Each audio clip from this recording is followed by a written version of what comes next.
നമസ്കാരം. 1000 ധീരയോദ്ധാക്കൾ ജനിച്ച് ജീവിച്ച് പോരാടി മരിച്ച മണ്ണാണ് നമ്മുടേത്. സത്യത്തിൽ അവരുടെയെല്ലാം ചോരയുടെയും വിയർപ്പിൻ്റെയും ത്യാഗങ്ങളുടെയും ഫലമാണ് നാം ഇന്ന് അനുഭവിക്കുന്ന സ്വാതന്ത്ര്യം. എങ്കിലും അവർക്ക് നമ്മുടെ ചരിത്രം അർഹമായ സ്ഥാനം നൽകിയിട്ടില്ല എന്നത് വാസ്തവമാണ്. ഫ്രഞ്ച് ചക്രവർത്തിയായിരുന്ന നെപ്പോളിയൻ ബോണപ്പാർട്ട് ചരിത്രത്തെ വ്യാഖ്യാനിക്കുന്നത് history is a set of lies agreed upon a man will fight harder for his interest than for his rights എന്നാണ്. അതായത് അംഗീകരിക്കപ്പെട്ട ഒരു കൂട്ടം നുണകളാണ് ചരിത്രം. ഒരുവൻ അവൻ്റെ അവകാശങ്ങളെക്കാൾ പോരാടുന്നത് അവൻ്റെ താല്പര്യങ്ങൾക്ക് വേണ്ടിയാണ്. നമ്മുടെ ചരിത്രം കൂടി പരിശോധിക്കുമ്പോൾ അദ്ദേഹത്തിൻ്റെ വാക്കുകൾ എത്ര വാസ്തവമുള്ളതാണെന്ന് നമുക്ക് മനസ്സിലാകും. നാട് കൊള്ളയടിക്കാൻ എത്തിയവർ നമ്മുടെ പാഠപുസ്തകങ്ങളിൽ ഇടം നേടുകയും നാടിനായി പൊരുതിയവർ എന്നേക്കുമായി അവഗണിക്കപ്പെടുകയും ചെയ്തു.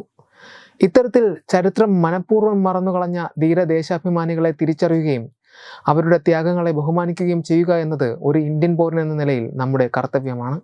ചരിത്രം മനഃപൂർവ്വം അവഗണിച്ചു കളഞ്ഞവരെക്കുറിച്ച് ആലോചിക്കുമ്പോൾ ആദ്യം ഓർമ്മയിലെത്തുന്ന പേരുകളിലൊന്ന് തീർച്ചയായും മദൻലാൽ ധിംഗ്രയുടേത് തന്നെയാണ്. വിനായക് ദാമോദർ സവർക്കർ എന്ന വിപ്ലവകാരിയുടെ സ്വാധീനത്താൽ പിറന്ന മണ്ണിനു വേണ്ടി പോരാടാനിറങ്ങിയ രാജ്യസ്നേഹി, ബ്രിട്ടീഷ് ഭരണത്തിനെതിരെ പോരാടിയ ഭാരതത്തിൻ്റെ ധീരനായ പോരാളി. അദ്ദേഹത്തിന് നൽകാനാകുന്ന വിശേഷണങ്ങൾ നിരവധിയാണ്.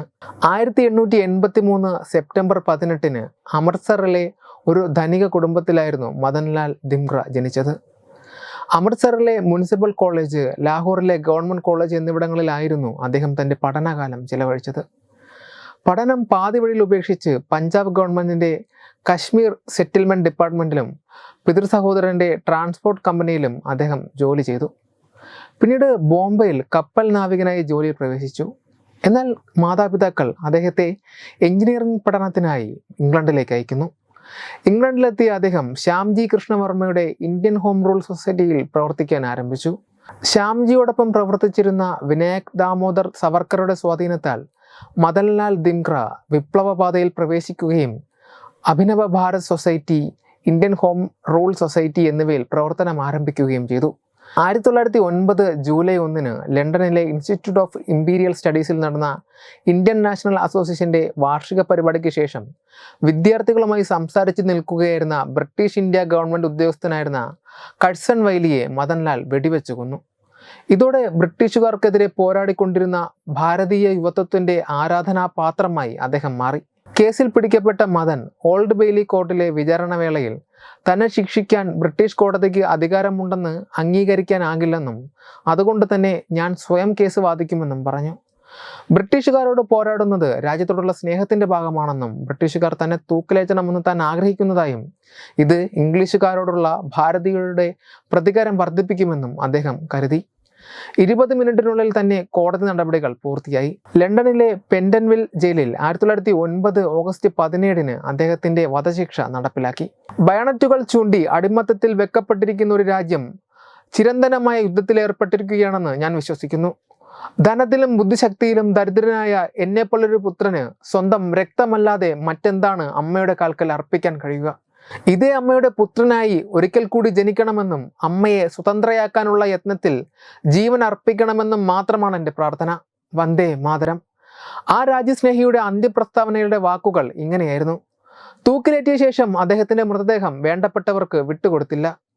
പെൻഡൻവിൽ സെമിത്തേരിയിൽ മറവ് ചെയ്ത ശരീരം ഏറെ നാൾ അജ്ഞാതമായി കിടന്നു.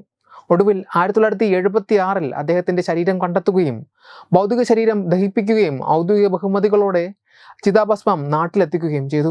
മദൻലാലിനോടുള്ള ആദരസൂചകമായി 1909 മാഡം ഗാമ ആരംഭിച്ച തൽവാർ എന്ന പ്രസിദ്ധീകരണത്തിന് മദൻസ് തൽവാർ എന്ന് പേര് നൽകിയിരുന്നു. മദൻലാൽ ധിംഗ്രയെ പോലുള്ള 1000 പേരുടെ ത്യാഗത്തിൻ്റെയും പോരാട്ടങ്ങളുടെയും ആകെ തുകയാണ് നാം ഇന്ന് അനുഭവിക്കുന്ന സ്വാതന്ത്ര്യം. ചരിത്രം പോലും അവഗണിച്ച നമ്മുടെ ധീരരെ ഇനിയെങ്കിലും അംഗീകരിക്കുക എന്നത് ഒരു ഭാരതീയൻ എന്ന നിലയിൽ നമ്മുടെ കർത്തവ്യമാണ്. ഇനിയെങ്കിലും അതിനായുള്ള പരിശ്രമങ്ങൾ നമുക്ക് തുടരാം. വെബ് ഡെസ്ക് തത്തുമൈ news. Powered by Jyotis. Realizing your dream home. Our ongoing luxury apartments projects are Crown near Karivattam, The Square near UST Global, White Manor near Aattugal Ambalathara, and Evergreens Luxury Villas near Tirumala. Call 90482 55599. Jyotis Building Promoters Private Limited, Thiruvananthapuram.